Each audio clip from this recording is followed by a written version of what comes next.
Good morning, everyone. So I want everyone to take a moment to do this. Watch the video, understand how to do it.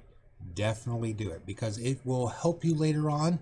It will help me later on if I have to fix your PC. But this is important to do. Normally, your computer in the days of Windows 7 and XP and Vista, this was automatically done. With the newer modern operating systems, they don't do it. It's not an automatic thing. Unless you have programs that manually trigger it. If you've seen us use IOBits uninstaller, when we get the option to mass uninstall something, it'll say create a restore point. That's what we're talking about, creating a restore point. You need to manually make one, and I would say make one today. It doesn't take any time at all. But what will happen is if your computer crashes and you can't get it out of the problem and you bring it to us, that system restore point is going to be critical, especially if it's a current one. It'll be critical for us to use this to repair your computer. So what you're going to do, and I see Microsoft recently changed this because it kind of caught me off guard. Normally, what I used to do is you went into the Windows here and you did a right click on this PC and you went into properties and it would bring up not this window. It would bring up this window.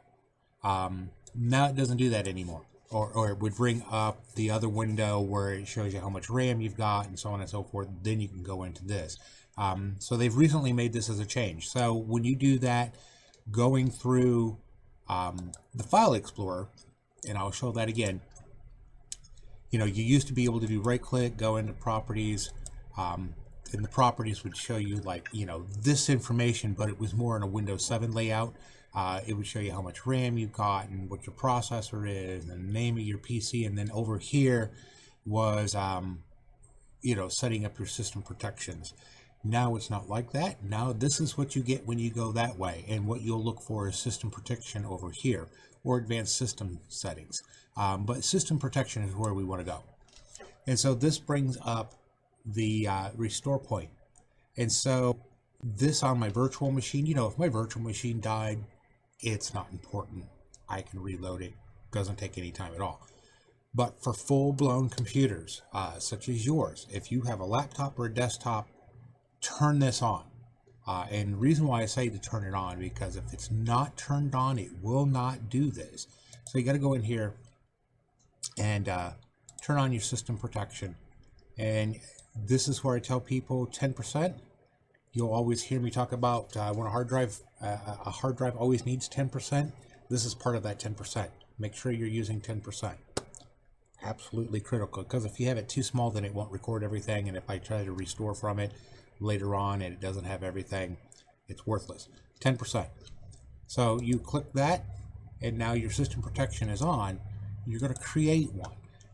My opinion, this is what I tell everyone: when you manually create it to the date that you're creating it to. That way it's easier to find. Now, the more space you have for your system protection, like I said, using 10%, the more system restore points it can hold. With 10%, it should be able to hold 5 or more. If you're doing 1%, you'll get 1. And if that system restore point is corrupted, it's worthless. So anyways, like I said, throw the data in there, click the create to create a system restore point. It doesn't take really a whole lot of time at all unless you have a whole bunch of stuff on your computer. But basically, it's taking a snapshot of your computer right now. And if it's in an operational state right now, this is what you want. So it's going to take that snapshot. It'll put it in that 10% of the hard drive. There you go. And then so if I need it later on, or you need it later on, you've got a recovery point to start from. Now, if you can't find it this way, I will show you the other way to do it. Because like I said, I had done this for years. This is the way to do it. You always went into properties. And like I said, it came up that way. The other way to do that is through your control panel. Again, going through your search box down at the bottom. If you don't have a search box, look for the magnifying glass. Type in control, click on control panel. And then you're going to go into recovery here. And then you're going to configure system restore. and it brings up the same box. And again, like I said, you turn it on, you create your system restore point, and then if I need it or you need it later on, it's there. If your computer is not automatically doing it, and I don't think with Windows 10 it's not an automatic thing anymore, so you should really manually create them probably once a month, at least once every 3 months, because it will not, it'll take a snapshot of your computer right now. That's and it's funny when you're going through this process that it says we will not change your files. Bull. So if I created that snapshot today, and it's dated 12/12, which of course this comes out on like the 28th or 29th, but yeah, if I create that snapshot today, any files created, any software installed, or anything like that created after that point will not be in your system restore point. Hence the reason why I said that restore point is critical to maintain. Once a month, once every 3 months. I wouldn't go any more than 3 months because, 3 months is a long time, especially on a computer. And if you're very productive on your computers where you're making files and making videos or taking photos and so on and so forth, and you have to go back to a restore point that's 3 months old, anything on your file, anything in your files that are that are newer than that restore point will be lost. Microsoft says it doesn't do that, but Microsoft is not exactly honest with that. It will lose those files. It restores the computer to that point, and if those files are after that restore point, it will erase them. So do this often, along with the backups I've showed you, and I've got a video coming out on one of the other backup programs that I've used, and I've got them in there. You could look them up on how to do not system restore, but file history or Windows 7's backup system or sync back.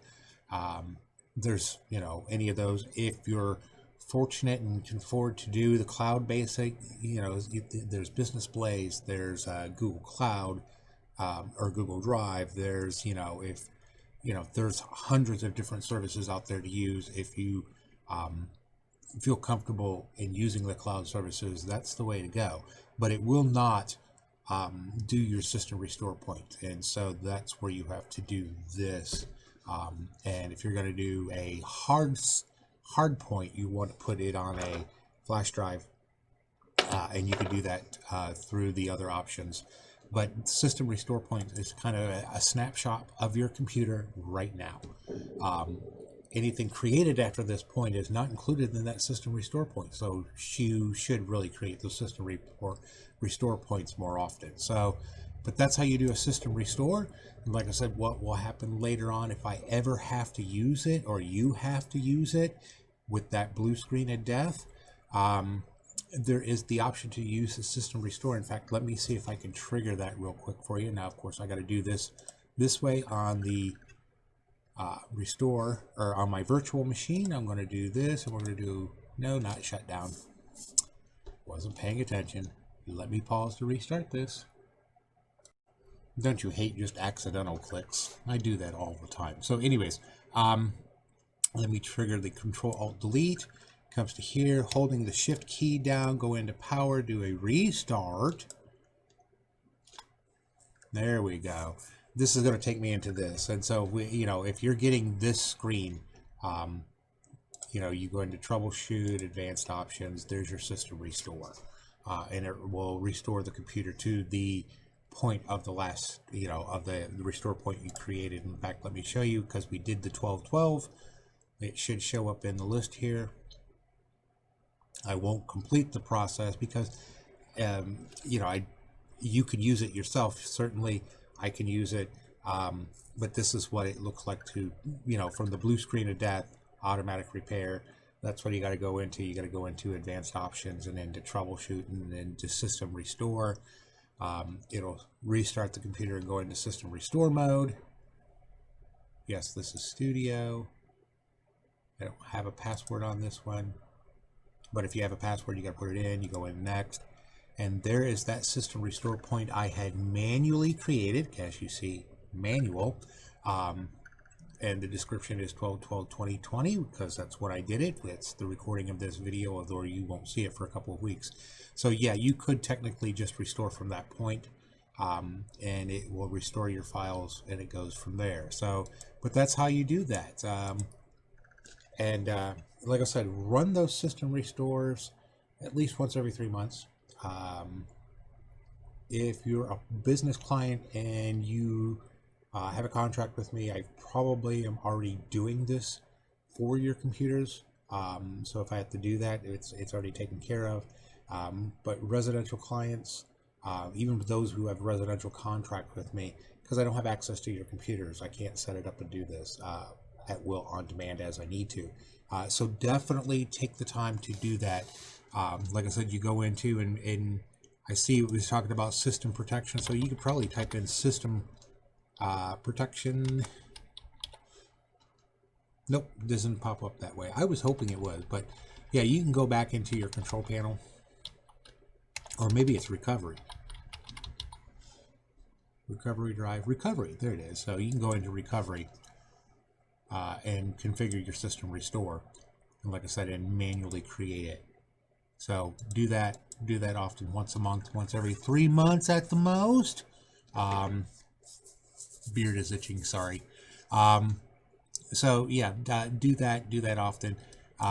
That way, like I said, if you do get a faulty update and you get stuck in a blue screen of death, or the automatic repair loop, that's your option out.